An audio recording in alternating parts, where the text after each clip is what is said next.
मध्य प्रदेश विधानसभा चुनाव के लिए बीजेपी ने उम्मीदवारों के नाम की दूसरी लिस्ट जारी की है।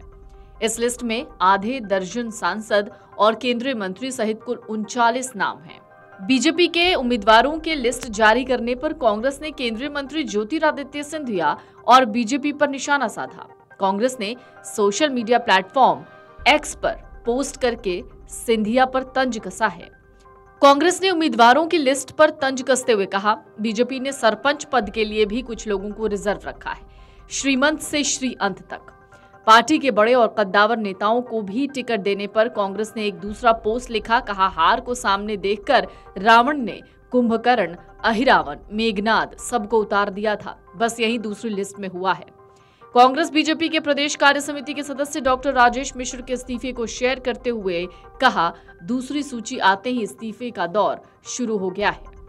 सबसे पहले मैं भारतीय जनता पार्टी के कार्यकर्ताओं को बहुत बहुत बधाई देना चाहता हूं कि उनकी भावनाओं के अनुरूप शीर्ष नेतृत्व ने मुझे टिकट देकर ये जिम्मेदारी दी है चुनाव लड़ने की, और निश्चित रूप से उनकी भावनाओं पर मैं खरा उतरने का पूरा प्रयास करूंगा। और मुरैना विधानसभा नहीं संपूर्ण जिले में हम वरिष्ठ नेताओं के नेतृत्व 6 की 6 सीटें जीतेंगे।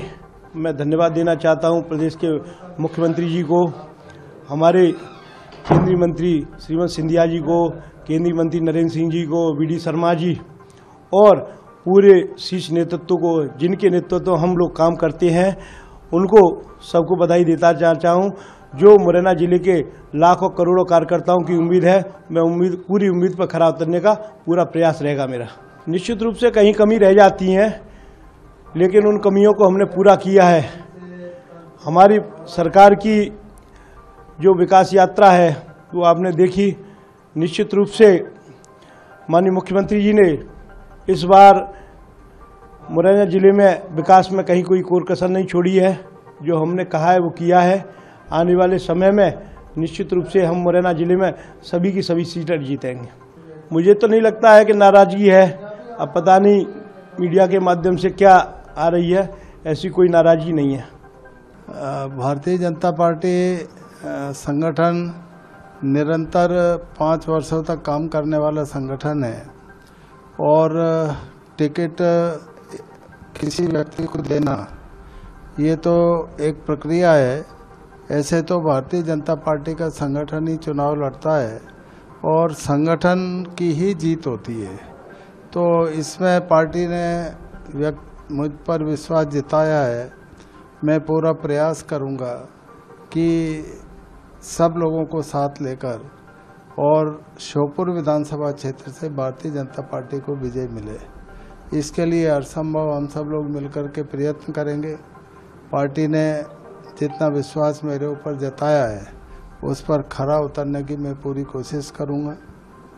मैं लगातार श्योपुर विधानसभा क्षेत्र में लोगों के प्रतिदिन कामकाज करने की दृष्टि से निरंतर सतत प्रयत्नशील रहता हूं, और पहले भी जब मैं 2 बार विधायक था तब मैंने क्षेत्र के विकास, तरक्की, उन्नति और समृद्धि के लिए बहुत सारे काम किए, पूरा परिश्रम करके, और हमने क्षेत्र का विकास किया है।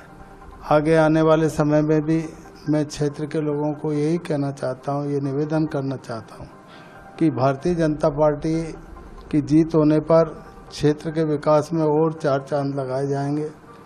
हमारे जब से भारतीय लोगों की लेकिन नाराजगी भी उधर काफी ज्यादा है। भारतीय जनता पार्टी से ऐसी नाराजगी नहीं है। सही बात तो यह है कि भारतीय जनता पार्टी ने ही श्योपुर विधानसभा क्षेत्र में काम किए हैं। बिजली के क्षेत्र में, सड़क के क्षेत्र में, सिंचाई के क्षेत्र में, चिकित्सा और शिक्षा के क्षेत्र में कई बड़े काम किए हैं। श्योपुर में मेडिकल कॉलेज आया, श्योपुर में सिंचाई की दृष्टि से 2 बड़ी परियोजना मंजूर हुई, जिसमें एक में 400 करोड़ रुपए की राशि व्यय करने का प्रावधान, एक में 211 करोड़ रुपए खर्च किए गए। और इसके अलावा भी जो हमारे क्षेत्र का विकास हो सकता है, उस विकास में भारतीय जनता पार्टी ने ही पूरी विकास की और समृद्धि लाने की कोशिश की है। कांग्रेस के समय में 56 वर्षों में कुछ हो नहीं पाया हमारे इलाके के अंदर। अब लोग कहते हैं कि नाराजगी है, लोगों में नाराजगी नहीं है।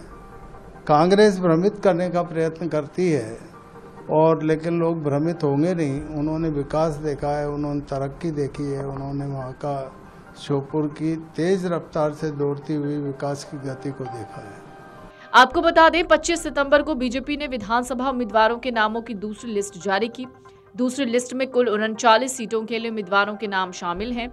इस लिस्ट को मिलाकर बीजेपी मध्य प्रदेश के 230 सीटों में से 78 पर उम्मीदवारों के नामों की घोषणा कर चुकी है। बीजेपी ने उम्मीदवारों की लिस्ट में कई चौंकाने वाले नाम शामिल किए, जिनमें केंद्रीय मंत्री नरेंद्र सिंह तोमर, प्रहलाद सिंह पटेल और फग्गन सिंह कुलस्ते को उम्मीदवार बनाया। इसके अलावा पार्टी ने राष्ट्रीय महासचिव कैलाश विजयवर्गीय को इंदौर 1 विधानसभा सीट से उम्मीदवार बनाने का ऐलान किया। उम्मीदवारों की लिस्ट में अपना नाम देखकर कैलाश विजयवर्गीय ने हैरानी जताई। उन्होंने मीडिया को दिए बयान में कहा, मैं चुनाव नहीं लड़ना चाहता, लेकिन पार्टी ने मुझे इसको लेकर दिशा निर्देश दिए हैं। तो कुल मिलाकर मध्य प्रदेश विधानसभा चुनाव के लिए बीजेपी के 39 उम्मीदवारों की दूसरी सूची में केंद्रीय मंत्री और प्रदेश के चुनाव प्रबंधन समिति के प्रमुख नरेंद्र सिंह तोमर का नाम मुरैना की दिमनी सीट से घोषित करके पार्टी ने चौंका दिया। इस सूची में अंचल की 3 सीटों से केंद्रीय मंत्री ज्योतिरादित्य सिंधिया के समर्थकों को टिकट मिलना भी स्पष्ट संकेत दे रहा है कि पार्टी में उनका दबदबा कायम है। सिंधिया ने अपनी खास समर्थक पूर्व मंत्री इमरती देवी सुमन को डबरा, मोहन सिंह राठौर को भितरवार और रघुराज कंसाना को मुरैना सीट से टिकट दिलाकर उन आशंकाओं को निर्मूल साबित कर दिया कि 2020 में सिंधिया और बीजेपी के बीच हुई डील पूरी हो गई है। अब उन्हें पार्टी में एक सामान्य कार्यकर्ता की तरह रहना होगा। Video desk अमरउजाला.com। अमर उजाला अब आपके टीवी पर भी। अपने स्मार्ट टीवी पर YouTube पर सर्च करें अमर उजाला, चैनल सब्सक्राइब करें और देखें ताजा खबरें, वो भी HD क्वालिटी में। और हाँ, बेल आइकन दबाना ना भूलें ताकि हर खबर हो आपके घर। अमर उजाला, निष्पक्ष, निर्भीक, निरंतर।